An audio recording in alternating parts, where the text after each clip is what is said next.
کیا آپ کو بھی یہ محسوس ہوتا ہے کہ آپ کے جسم میں درد رہتا ہے، آپ کے سر میں شدید درد رہتا ہے اور آپ کا جسم تھکا تھکا رہتا ہے؟ آپ صبح بھی اٹھتے ہو تو آپ کا جسم تھکا ہوا ہوتا ہے، اور آپ رات کو اٹھتے ہو تو بھی آپ کا جسم تھکا ہوا ہوتا ہے۔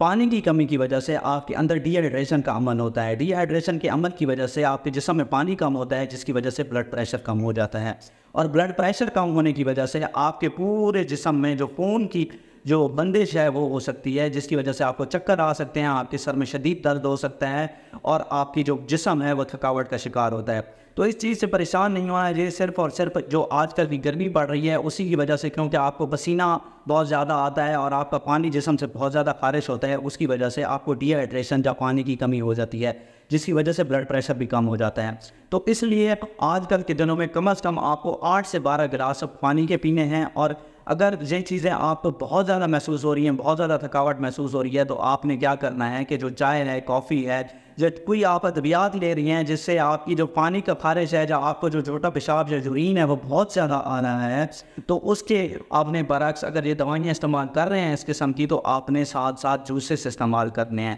فریش جوس استعمال کرنا ہے، اور پانی کو زیادہ سے زیادہ پینا ہے۔ کم از کم دن میں آپ نے 1.5 لیٹر سے زیادہ پانی پینا ہے، یا 12 گلاس سے زیادہ پانی پینا ہے۔ اس سے آپ کو کیا ہوگا کہ آپ کے جسم میں جو پانی کی کمی ہے وہ ساری ختم ہو جائے گی، اور آپ کے جو سر درد ہے، یا آپ کا جو جسم درد ہے، یا آپ کا پورے جسم میں جو مسئلے چل رہے ہیں، یا بلڈ پریشر کی جو کمی ہے وہ ختم ہو جائے گی، اور آپ صحت مند محسوس کریں گے۔ شکریہ۔